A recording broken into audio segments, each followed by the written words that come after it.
Hey everyone, I'm Caleb Bowen. It's September, it's Driver Appreciation Month, and it's time for the Redline Report powered by Hiremaster.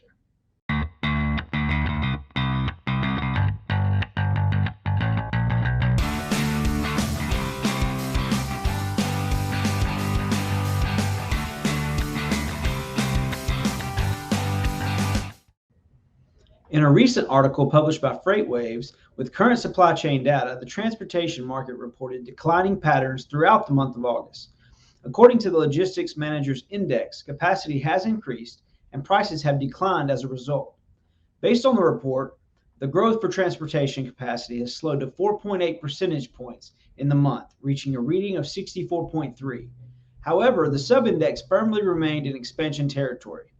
Experts have noted that the month of August is also the fifth month in a row for an increase in capacity, a trend that is expected to continue for the coming months heading into 2023. With the subindex for transportation prices decreasing to 48, which is a decline of 1.5 percentage points, diesel prices have also decreased by approximately 8%. The Logistics Managers Index report published a comment stating, quote, "If we see this slip into contraction territory again this fall, it would be an indicator of a freight market in real trouble. Carriers will likely have some quarter four inventory buildup as a tailwind, but whether or not it is enough to prevent contraction remains to be seen." End quote. In addition to increased capacity, heightened inventory levels and tight warehousing capacity have contributed to the growth in warehousing revenue in August. Inventory levels have expanded to 67.7 points, which has increased inventory costs. According to the report, the lack of warehouse capacity has exposed inefficiencies throughout warehouse facilities. The U.S. average price for fuel has decreased 3.1 cents per gallon during the first week of September. However, the ongoing decline in fuel prices was interrupted by a 20.6-cent increase in fuel at the end of August. Data gathered from the U.S. Energy Information Administration shows every region of the U.S. experienced a decrease in fuel prices last week. The Midwest experienced a decrease of 4 cents per gallon. The East Coast, the second most expensive region, saw fuel prices decrease 3.3 cents per gallon. The West Coast and Gulf Coast saw a 2.6-cent decline, and the Rocky Mountain region saw decreases of less than a penny, holding steady at $4.97 per gallon. Because truckers and fleets across the U.S. have experienced higher than usual fuel prices this past year, companies such as Sheetz and Pilot Co.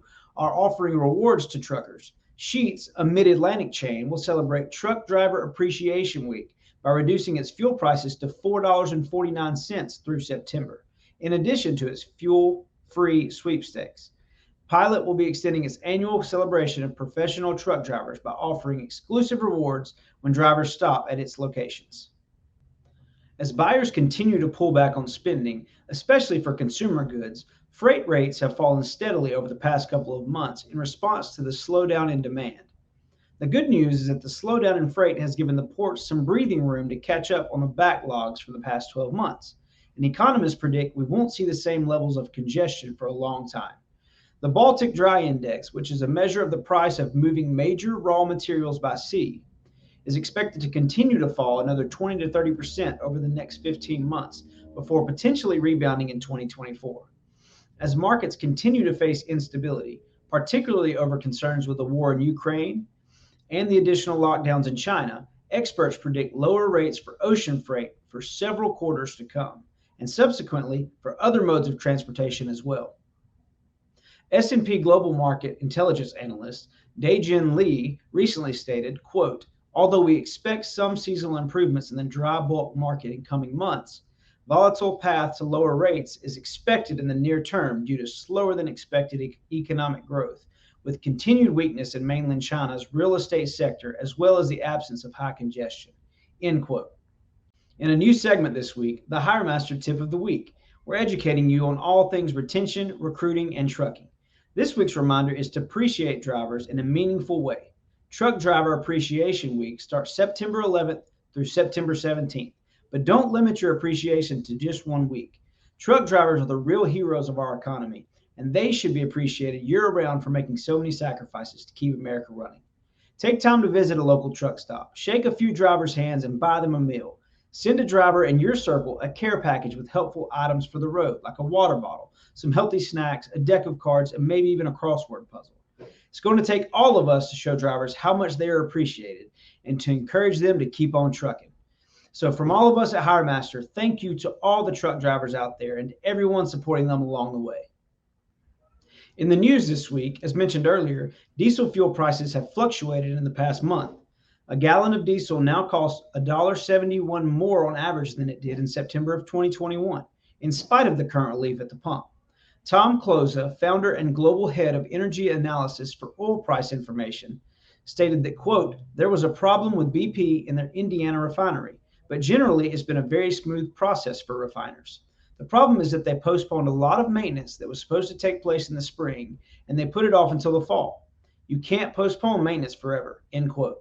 Refineries and the limited production available has been the main driver of high fuel costs, which accounts for the slow decline in fuel prices at the pump in comparison with the drop in crude oil prices, which are now sitting in the mid $80 range. In other news, earlier this year, multiple efforts were made to increase the number of training programs that were offered to newer, younger drivers. The need for more drivers to join the industry is still significantly below pre-COVID levels, and with interest in the profession beginning to rise, driver training programs are starting to realize they need more resources to meet the demand.